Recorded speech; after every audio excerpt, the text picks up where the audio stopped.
The Lost in Transition podcast is brought to you by LB Endurance. LB Endurance, turning you into a legit badass. Learn more today at lbendurance.com. Wow, a lot more dog talk than I expected, but you know Welcome what? to Lost in Transition about dogs. Exactly. Hey, it's the Lost in Transition podcast.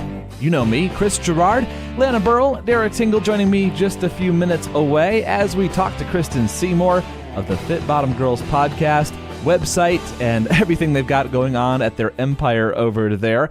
She'll be joining us to talk about fitness, nutrition, goal setting, and then we talk about dogs and cats toward the end. You'll want to stay tuned for that. Coming up next week, we're also talking to Lori Nadescu. She runs the Cadence Kitchen Instagram page and is a cyclist and triathlete, and looking forward to talking to her as well. Coming up next week on the program, it's very easy not to ever miss an episode. All you got to do is subscribe to the show on iTunes, Stitcher, Google Play, the TuneIn Radio app, YouTube, Facebook, or via the website, losttransition.com. Look us up there and follow us on Facebook and Twitter as well. Kristen Seymour coming up next. Kristen Seymour is co-owner at Fit Bottom World, co-host of the Fit Bottom Girls podcast, and is editor-in-chief for Fit Bottomed Eats. She writes extensively on the Fit Bottom Girls sites and for lots of other publications as well about fitness, nutrition, goal setting, and sometimes even her dogs. She's been racing triathlon since about 2011 and is a USAT Level One Coach, and joins us now. Kristen, welcome to Lost in Transition. Thanks so much for having me. So Fit Bottom Girls has been around, I believe, since 2008. Tell a little bit of the backstory about how that, I don't even know how to describe it, the website, the movement. I mean, it's grown to be a really big thing, but tell us a little bit about how that got started. Sure. So we just celebrated our 10th birthday, which in internet years is approximately the age of the dinosaurs. So that's really exciting. And we started back 10 years ago. Really just because there was so much information online about here's how to get fit, here's how to get skinny, but so much of it was based on like, here's how you look like this. And then it was very disparate from, what you saw for sports or for performance. There wasn't really a space out there that my business partner had seen that really focused on like, here's how to get healthy, but here are the real reasons why you want to do it, and here is why it's not going to work for you to like punish yourself healthy or try to hate yourself healthy. When you come at it from a place of, like, I'm going to make this choice on my nutrition, or I'm going to go for a workout because I know that that's really good for my body. That gives you a much different motivation than like, well, I'm going to go for a run because I ate a piece of cheesecake and my thighs are rubbing, and I want to punish them. That's not it. Number one, it's not healthy, and number two, it's truly not effective. So we really started from that place and kind of were some of the front runners of the body positivity movement. And I joined in Fit Bottom Girls a couple of years after they had actually started, and quickly joined in as a business partner because I do know a good thing when I see it. And ever since then, we've just sort of grown. We started as just one website, which is fitbottomedgirls.com. And hopefully you guys are catching the reference to the Queen song there. Exactly. Every once in a while people hear that and they're like, wait, really? And no, it's the reference to the Queen song. And then we moved along into Fit Bottomed Mamas when one of we had a third business partner who has moved on to other things now, but she got pregnant, and so we were like, hey, we should write more about that. And then we've also launched Fit Bottomed Eats, which is focused on food, and Fit Bottomed Zen, which is our newest property, and that is kind of based on mindfulness and a little more hippity-dippity. Is that a technical term? Absolutely, 100%. I'm a professional, so you can trust me. And then the podcast is actually our newest thing, and that is the Fit Bottomed Girls podcast. And they actually had to really twist my arm to do it because I like being behind a computer, and my voice is not something that I am super jazzed to hear, but it turns out I really enjoy talking to people about stuff that they're passionate about. And I also enjoy talking about things I'm passionate about. So it's ended up being like one of my favorite parts of my job. Who knew? So you mentioned that you like to get to write about things that you are passionate about. So I'm guessing you're very passionate about food and cooking, because you seem to write a lot about food on Fit Bottom Eats. So tell us a little bit about that. What's your background in food and cooking? Like, where is that passion from? Do you have training in that area, or are you just like, damn, I love to eat?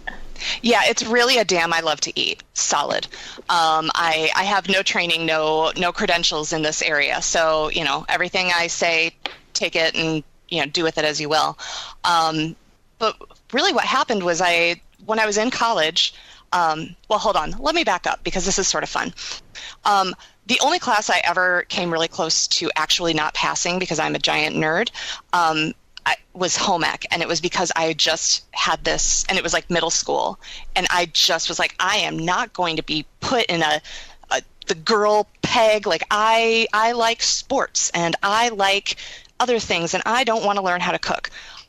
Turns out though, it's really helpful to know how to cook if you want to feed yourself and others. So I guess it was when I got into college and I lived in an apartment with a bunch of boys who didn't know how to cook anything, and they certainly didn't have any interest in vegetables, that I started sort of playing around with things. And I started off with like packets of, what is it? It's like, I think it was like chicken voila or something that was just like frozen noodles and sauce and vegetables. But I was like, hey, this isn't so hard. And then that sort of grew into like, oh, okay, so I could do all these things separately and create my own spices and add my own sauces. And not long after that, I stopped eating meat for just a variety of personal reasons. And that really took things up a notch, because I grew up in a small town in Michigan, and there was one vegetarian that I knew of in our school. And I remember my coaches, because I played basketball and volleyball, they didn't want us to be vegetarians because they were worried that we wouldn't be able to get enough protein. And I didn't know any better. The internet didn't exist back then, or at least it wasn't very, you had to go through the whole modem thing to get there. So that wasn't much fun. So I just was always so scared of that I had stayed away from vegetarianism. But once I embraced that, I started really investigating, like, okay, so how do I get enough protein? Oh, how do I get enough different nutrients just from my food? And then how do I make that taste good? And how do I make that taste good enough that my husband also wants to eat that? Because I really don't want to deal with preparing two different meals.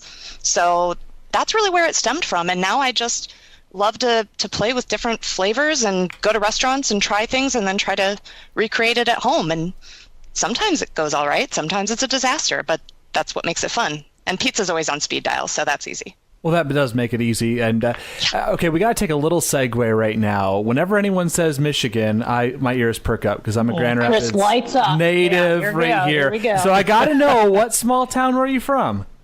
I'm holding up my hand right now, as you well know. Yes, exactly. That's what you. Okay, I've got mine up too. Okay, good. So it's a small town between Lansing and Grand Rapids. My address was in Woodland, Michigan. Yep. The closest town that you might have possibly seen on a sign somewhere was Lake Odessa, Michigan. Yep. And I went to Lakewood High School. Oh my goodness! I've swam in Lake Odessa. I grew up in Lowell, and I was on the radio in Ionia County for WION for several years. So no way. Not probably when you were there, but I moved away in 2008. But that's a very small world. Oh. I'm actually doing the Michigan Titanium Full that comes out of Grand Rapids in August. So I'm headed home. Oh, that's awesome. Oh, that's so cool. So if you want to trip down memory, thank you. If you want to trip down memory lane, definitely check them out someday for your full. Oh yeah. Absolutely. Well, speaking of triathlon, like we mentioned at the top, you've been doing that since about 2011. I know you started with Olympics, and you've done a couple halves now. Is that correct? Yeah. So I actually started with sprints, and then went into Olympics when I started deciding that I wanted to know what I was doing. And so then I trained properly and had a coach and all that good stuff. And then, I've done one official half iron, and I did another long course that was comparable to a half iron, but the distances were wonky, with, I believe, a former guest of yours, Susan Lakey. Yep. Yeah, she convinces people to do real dumb things. Oh, I know. So she's a terrible that's influence. How I got We there. triathletes have a knack for that. It just seems like We don't necessarily need her help to do that, but she definitely is a pusher. That she is. It was a lot of texts, and finally I gave in, and I'm glad that I did. But golly, that was hard. Okay, so reading here, you've got your USAT Level One Coaching cert, correct? I do. Awesome. So what made you want to get into coaching the crazies from just being one of the crazies? Well, a lot of it is the fact that I write about it online fairly frequently, and I really like to feel like I very much know what I'm talking about when I'm giving any sort of advice. I am not one to just sort of, okay, so I do talk out of my ass sometimes, but I try hard to at least come from a knowledgeable place on things that might impact decisions that people make. So that was sort of the impetus, was just I wanted to make sure that I knew as much as I could know and that I had the resources available to find out more about that. And then it's, I don't do a ton of coaching in person. I do some, but it's more that I want to be able to, when we've got, our readers or listeners at Fit Bottomed Girls, if they've got questions, I want to make sure that I can answer those in a way that's really responsible. Because I think the internet makes it really easy for people to get a lot of really terrible advice. And I never want to be the person providing terrible advice. That's great. That's a really good thing to hear, that you want to be able to provide good advice for the people reading and listening at home. So that's bravo for we that. can't Bravo. always make the claim for having done that. In fact, we may have offered some really bad advice on purpose a few times. Hold on a second. Hold on. I'm just going to have to throw my hands up here and say, wait a minute. Because, yes, USAT gives us a lot of great stuff. Yeah, we do have one extremely qualified person on the podcast. And then we've got two people that talk out of their ass a lot. A lot. One more than the other, but hey. And let me also say with that, though, that, when I do this, when I work with people, when I'm answering questions, like really my passion is getting people interested in the sport and getting them started in the sport. I am not your coach if you have your eyes set on Kona. Like, I am your biggest cheerleader. I'm super happy for you, and I really hope you do it. But I'm the one who, if you're thinking that it sounds like a really cool idea, but you're intimidated, or you've got some friends doing it, and you're not sure they're doing it right, and you think you're interested, but it just seems, you're just not sure. I am your girl, or if you, especially with swimming, that's kind of my other big passion with this, is getting people comfortable in the water, because that is hands down the biggest barrier to people entering triathlon, and in particular, the biggest barrier for women entering triathlon. I would agree with you 100% on that, because when you really look at triathletes, we know the vast majority come from running and cycling, and swimming is my barrier. That's what I had to get over, and I'm so glad I did. Yeah, doesn't it make such a huge difference? It changes your entire race when you're comfortable in the water going in. Absolutely. No, that's totally true. And it's interesting because you have, this kind of brings it back to, why do people do triathlon and what do they hope to get out of it? And I know that you've written about setting goals for a race that aren't time-based, because some people are like, I want to get under 2:30 for an Olympic, or I want to do an Ironman in 10 hours or whatever it is. But setting goals like that are really, we know, kind of tricky, because you don't know what the weather's going to be like. You don't know who's going to be there. Like, there's all kinds of variables that you can't control. So what kind of goals do you set for yourself in races? And then what kind of goals do you encourage other people to set? What a great question. And I'm so glad that you asked it.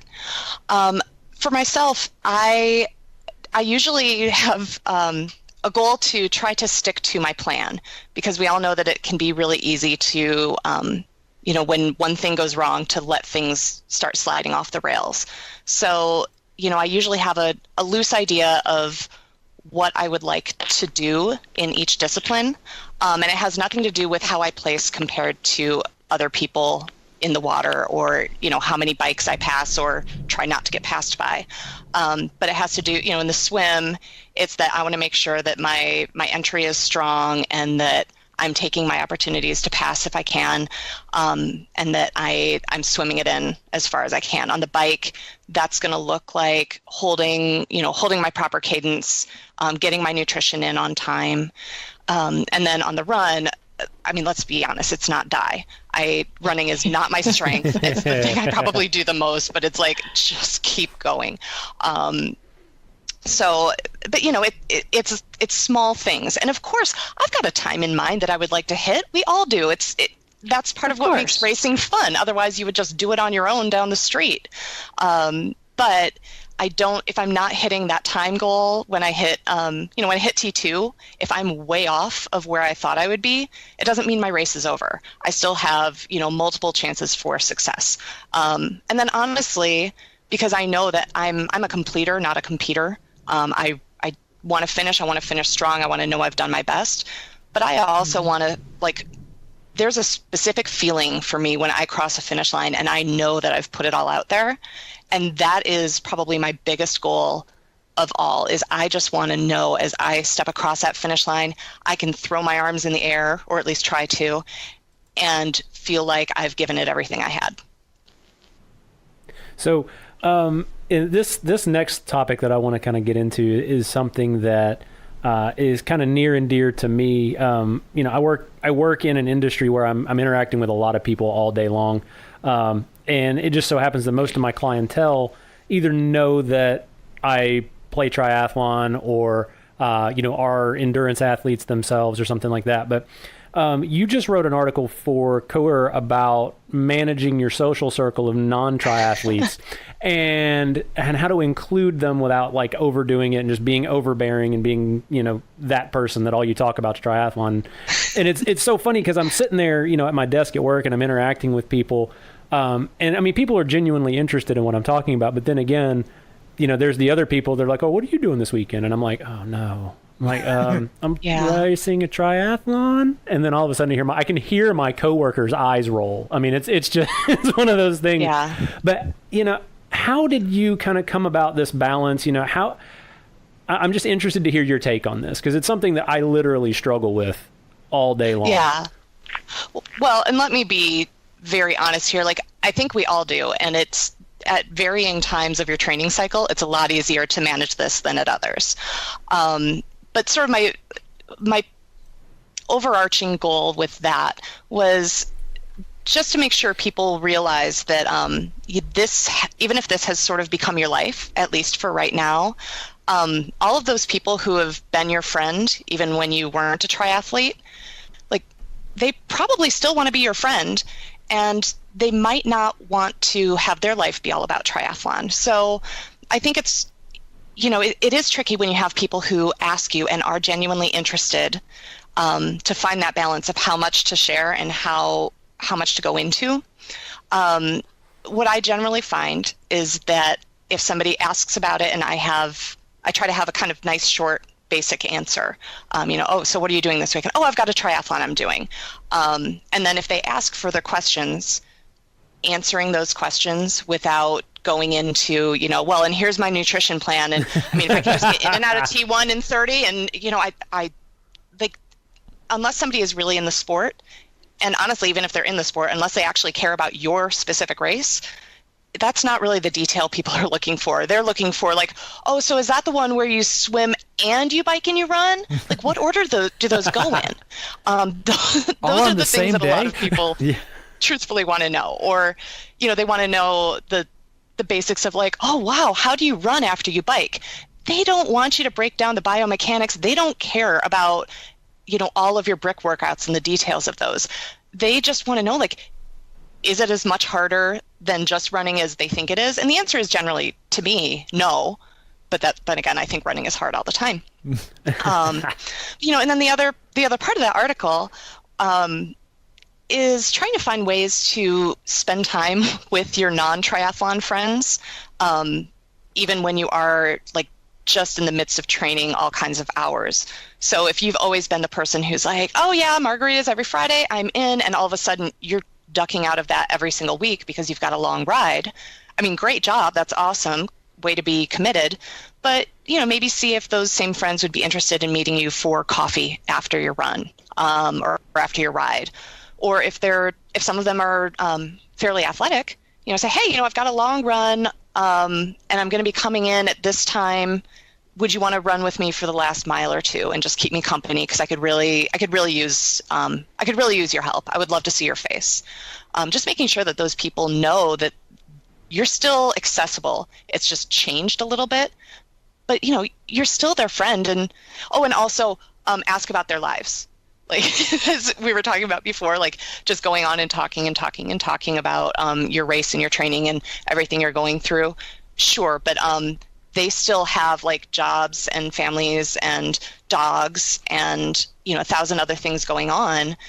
And if suddenly you've dropped off the face of the earth from a lot of things that you used to do together, they might really be missing that conversation and that shoulder to lean on. I can't believe that people would have anything to do other than train. That's Isn't it completely shocking? Foreign to me. I don't understand. It does not compute. And I mean, you can't have friends who are all triathletes, which is totally fine. I do know people who just pretty much stay in that circle. I've just found that my life tends to be a bit richer when I expand it. That's for sure. It's nice to have some sane people around you a little bit, because the insular I'm not nature. saying they're sane now. Right. And somebody was talking to me about recently. They said, well, something about the what's the culture of triathlon like, or something like that. I said, you really just kind of need to drop the last three letters a little bit. But it's gonna good get that perspective a little bit. Now, you mentioned running. You've been running a lot more lately, and recently joined a track club. For a lot of us solitary triathletes who are antisocial, have no friends to worry about, and refuse to work out with anybody else, what are some of the advantages to running as part of a track club? Oh man, I love my track club. So I joined it because I moved to a new city and I knew literally nobody. And I had come from, I lived in Gainesville, Florida prior to that. And we had this great running community, and it was like runners and triathletes. And a lot of times we would grab a beer afterwards, which is sort of my favorite thing. And we moved here. We're in Sarasota, Florida now, and I just thought, man, I'm never going to make any friends again, but it's okay. I'll be all right. I've got my bike. So then I saw the track club, and I joined it. And it's not that I'm competing in track meets, but there are all of these different group runs that are often more social than they are necessarily competitive, at least for me. But it gave me a chance to meet a lot of people who were involved in the running community, many of them, interested in triathlon or do triathlon. But many of these runs that I was joining in on were in the evening. And so they would, end and people would grab a bite to eat, or they would grab a drink. And I find that that for me, the people who I connect with very well are the ones who like to go and you like to work hard, you like to get a little suffering in, but you also like to laugh, and you like to, kick back and relax a little bit afterwards. So for me, that was really helpful. But I'll also say that we have a lot of members of our track club who are very competitive and, travel across the country for different races to, really to race them.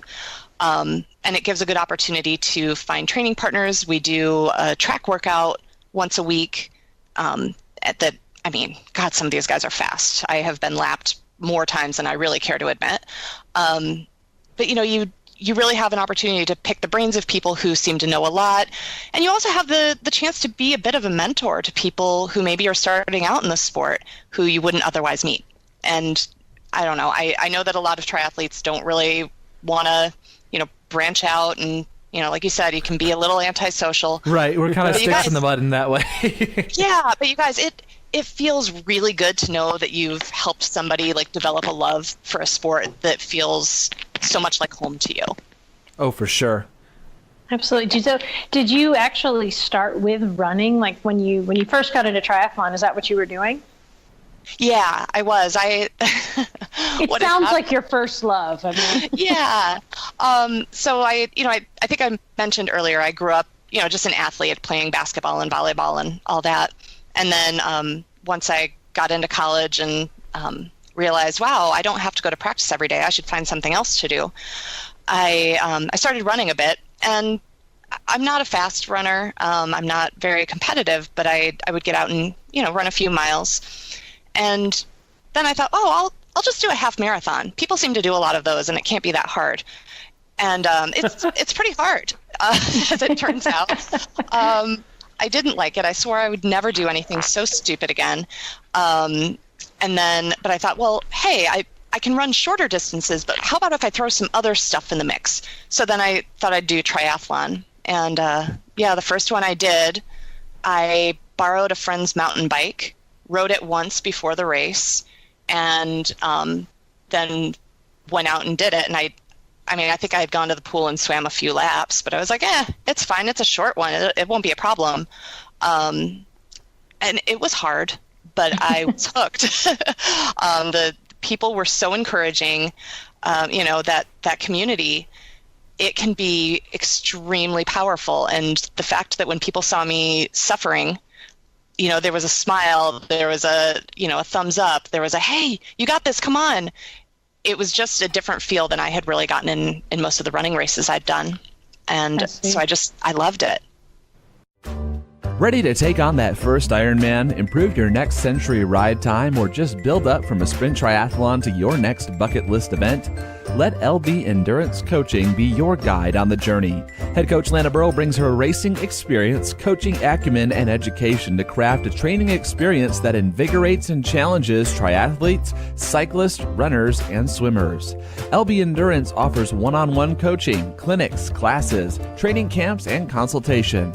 Certified, insured, and embracing the best of today's technology, Lana will turn you into a legit badass. Visit lbendurance.com to learn more and like LB Endurance on Facebook. So when you think about, the running races that you've done, the triathlons that you've done, anything else you competed in, do you have a favorite memory from a race or just a favorite experience from any one of those, whether it was running or tri? A lot, yeah. Well, there's one that just came up in another conversation recently, so it's pretty front of mind. But it was actually my first long course triathlon, the one that our darling Susan Lakey convinced me to do. And we found out literally days before the race that the run portion was a fairly technical trail run. And being in Florida with no hills, no real, well, we had some trails. I wasn't prepared for that, but not much we could do at that point. And so I got, a few miles into the run, hit some trails, said a lot of terrible words, went to climb another, what looked to me like a mountain. I'm sure it wasn't, but I was pretty disheartened. And I was hot and I was thirsty and I was angry at the world. And here comes Susan trotting along at the same aid station I was at. And she just saw my face and she came over and she smacked my butt hard as can be. Thank God I was wearing, tri shorts. And, I don't even remember what she said, but she turned me around. She let me know that I wasn't out there alone. And that she reminded me that I'd worked hard to be there. And I had. I was well prepared. And it gave me this extra boost. And I was still hurting for a good portion of that run. But it was just amazing. It was such a good reminder of, again, like that community and just knowing what probably a 5-10 second interaction, the difference that could make in somebody's race over the course of hours. Really just turn things around. That mindset is so powerful, and it's interesting how little things can actually just, like you say, turn the day around. It's like, wow, I'm so lucky to be here, and this is my chosen hobby, so maybe I can smile.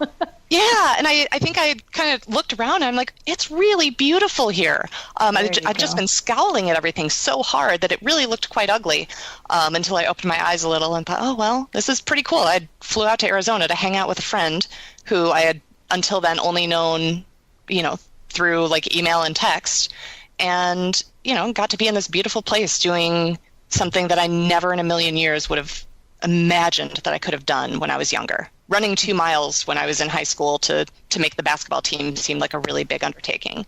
So that was just, that was pretty cool.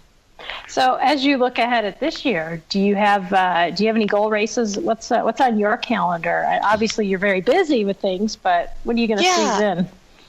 Well, I'm coming back from a couple of injuries, so I don't have a lot. I'm hoping I did just a couple of weeks ago. I did my first competitive open water swim, so that was really exciting.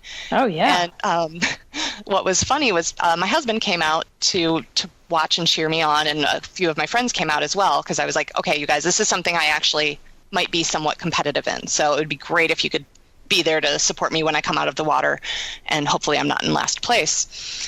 And my husband was like, oh yeah, I know her stroke. I'll be able to tell you, no problem. No, he knows my stroke compared to triathletes. He does not know my stroke compared to actual swimmers, because it's very different. So anyway, it went pretty well. There are some things that I would like to change. So I'm certainly going to get back in the water as soon as I can. And then honestly, I'm hoping that I'm going to be good and cleared for sprint and Olympic by the end of summer. So no specific races on the agenda though, but I've got a couple people who I'm coaching for a September race. Mm-hmm. And so I would really like to do that one as well if I can, or at least go out there and be there for them. I think that's going to be a good one. Excellent. Yeah. So that's great to hear that you're on the mend, at least from an injury. I know that as somebody who's been injured before, that's an incredibly frustrating period to go through. And it sounds like you've handled it in a really good way by kind of refocusing that energy into something you're also really good at, the open water swim. It's going to do nothing but help you later on down the road. How has your mental game been in kind of attacking the injury and kind of like going through that without letting it frustrate you too much? Because I know it does me whenever I can't do everything I want to do. Yeah. Well, I think that's pretty natural. But I spoke with an Olympian named Silken Lawman, she's a Canadian rower who is in like the Canadian Hall of Fame. She's amazing. She's also one of the most positive personalities I've ever met in my life. And she's had some excruciating injuries. And she told me something that has stuck with me, and that is that she really looks at her life and her athletic ability in terms of seasonality, and not necessarily like race season, but just, there are going to be times in your life when you are on it and you're fit, you're healthy, everything's going the way it's going to go, or everything's going the way you'd like it to go. There are going to be times when things fall apart a bit, it's not going the way you want. There are going to be times when you're really down. But that doesn't necessarily have to go along with age. That doesn't necessarily have to go along with, the time of year. You can really just see it as, okay, this is just a time in my life when I'm not going to be able to do this, but what are the other things that I can do? What are the other things that I can enjoy? And can I find an opportunity in this moment? So, my opportunity has been that I have gotten better at yoga and found a practice that I really love. I've been able to take my swimming up a little bit. So I think that those are, and the way you phrase it, doing these open water swims are only going to help me in the long run. I think that those are really important things to keep in mind, because I'm not in this to win like this season. I'm in this because this is a race of attrition for me, guys. I plan to be the 85-year-old woman who's winning Grand Masters because I'm the only 85-year-old woman on the course. Nice. Like, I am in it I've got a long game. I am in it. Nice. So you mentioned yoga, and you wrote an article on yoga with dogs, which being, sure did. I think, in the minority in Lost in Transition with two cat lovers and me being the dog guy, I am interested to hear about was it Doga? Doga? It is Doga. Doga. Okay, yeah. I got it right. So I'm interested to hear about this. How did you kind of come to find out about it? Because I've never heard of this before, but this sounds fantastic. Yeah. So, well, being a fitness writer, I have a lot of things cross my desk, and this is something that I've been seeing here and there for a few years. And so the deal with Doga is that there are sort of two schools of thought with it. One is that you're like moving your dog around into different poses or, incorporating your dog into your poses. And that's not really the type that I focused on in that article. And I think there are times when that's fine.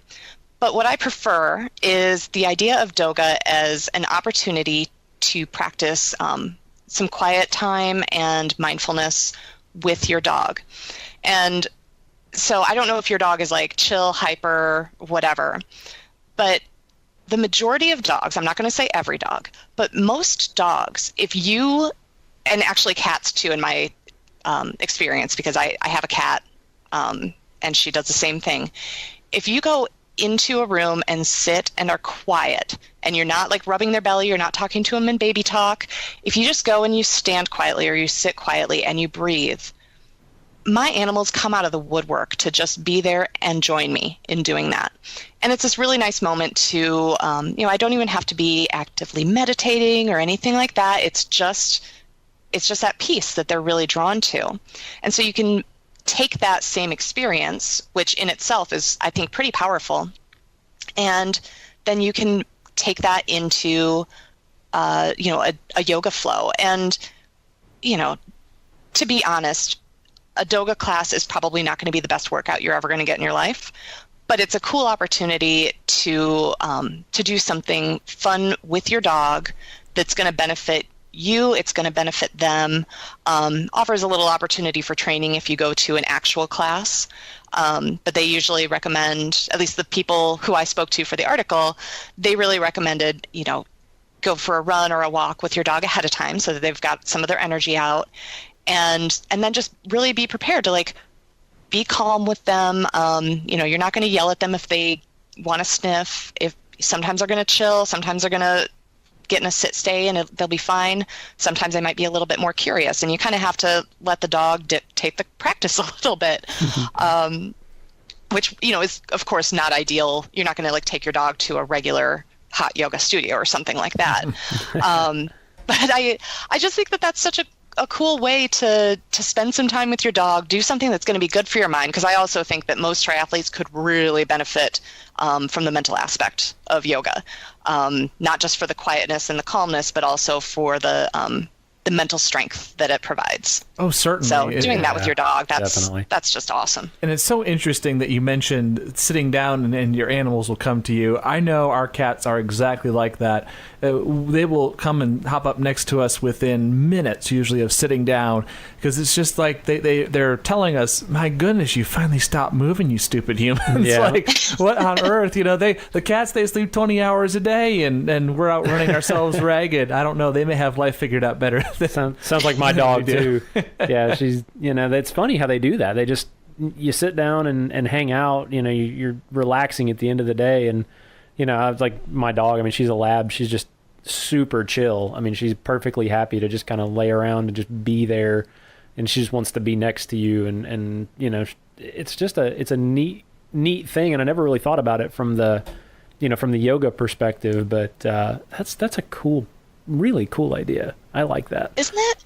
So yeah, and the way that dogs are, and cats to some extent, but dogs they are so in the moment all the time. Like whatever is happening right now is definitely the best thing that's ever happened. Oh, right. I know. They're not focusing on whether there's going to be another treat after this one. They're not focusing on the fact that the cat swiped at them 5 minutes ago.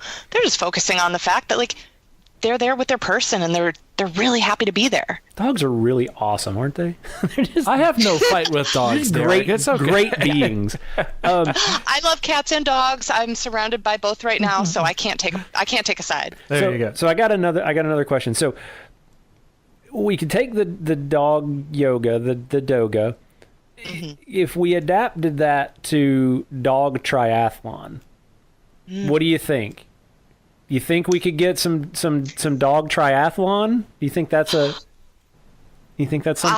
we could make happen? Might have to do off road, like mountain bike, trail run, but I don't know. I think it might work. I think with the right dogs, absolutely. my dogs are kind of asshats, so they're not other dogs, and they're going to take out all my competition. So actually, I think that it's a great idea. Let's do it. There you go. Well, my dog's lazy and won't get off the couch, so I don't have to worry about doing it with my dog either. But Well, there's a solution for that, Derek. Every so often I'll run a particular greenway, and I've seen this woman now 3 times riding it's not even a mountain bike, it's like a utility old bike from 1950 with a tote, like a plastic 17-gallon tote on the back, and her dog that's as big as yours riding on the back, just getting the ride of a lifetime. I'm not going to put my 40-pound dog on your time trial bike. On my time trial bike. Thank you. No, it's funny. Like I thought when I first got mine, because we adopted my dog. We adopted her when she was like 2, and I was like, I mean, she's a lab. She's going to be awesome. We're going to go on a trail run. She's going to be great. So like I tried to get her to run with me, and we went out. It was one day, and it was kind of hot outside, and I was like, we'll just do a few miles. You know, I was thinking maybe 2 or 3 miles just to kind of get out there. We literally got like a mile into this run, and my dog sat down in the middle of the road. It would not move. I'm like, come on, let's go. Come on. She's like, no. See, it's a lab. No. It's a lab. She's a swimmer. She's like, a swimmer, honey. No, she's not. She will not. She's the worst lab ever. She will not swim. She hates the water. But she would not move. I was like, come on, let's go. Come on. Hell no, we're not going anywhere. And then I turned around to go back to the house. She's fine. We ran all the way back to the house, but she would not go forward. I was like, "You little shit!" That is one smart dog. Yeah, she knew where the couch was. Yeah, exactly. And sure enough, man, right back to the couch. And that's at that point I knew. All right, we've got a house dog. We've got a house lab. That's what she's going to be, and we're good. Wow, a lot more dog talk than I expected, but you know Welcome what? to Lost in Transition. I love about it. Dogs. Exactly. So, Kristen, as you're moving forward in 2018 as well, with the site and the business Fit Bottom Girls, you guys just recently did a website makeover and kind of an expansion of the business. So, I guess tell us a little bit about what just happened and what's on the horizon for the rest of the year for FBG. Oh, wow. We sure did. It's a big question. Yeah, we. So, I had mentioned in the intro that we have kind of the 4 different properties, Fit Bottomed Girls, Mamas, Eats, and Zen, which up until, just a couple of weeks ago were 4 separate websites. So what we've done is we have brought it all home. It's all on fitbottomedgirls.com because, people don't want to have to click around to find different websites. They want it all right there.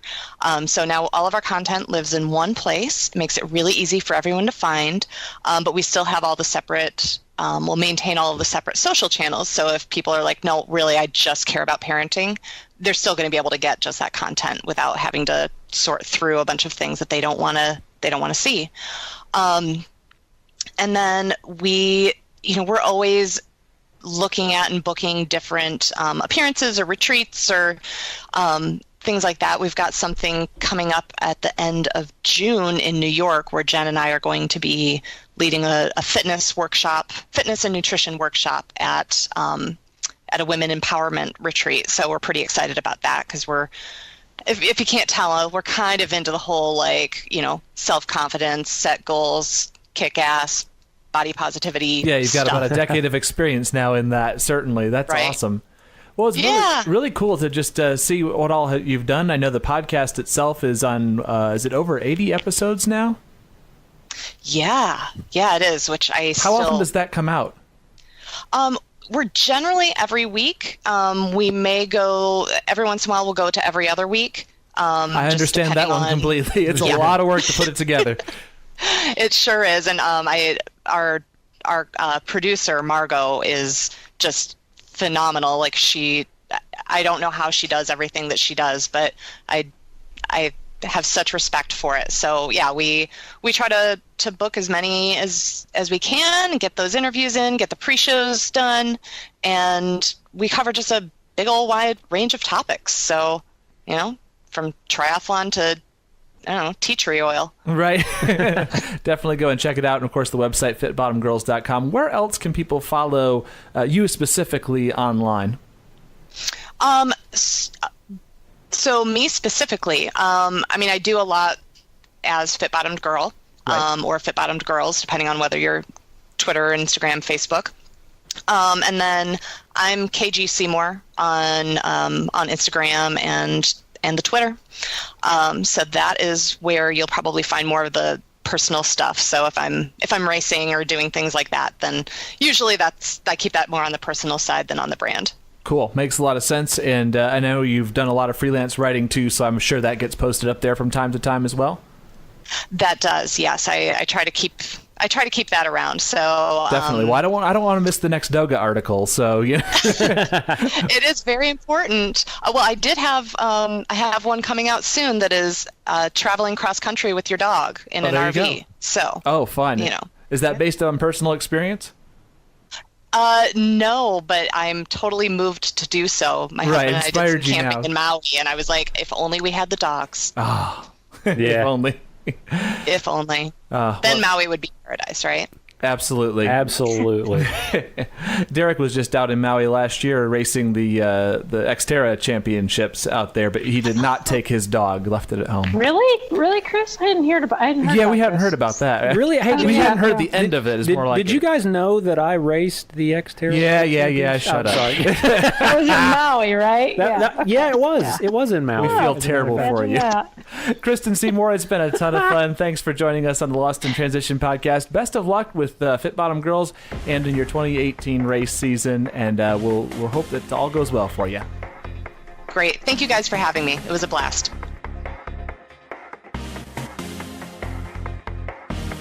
Subscribe, rate, and review anywhere you find the Lost in Transition podcast, and share us with a triathlete you know.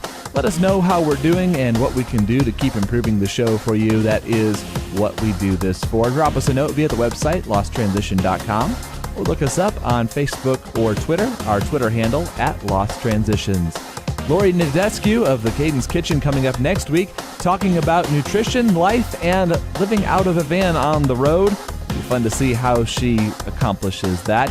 That's coming up next week in your podcast feed. For Lana Burl and Derek Tingle, I'm Chris Gerard. And until next time, may all your transitions be smooth.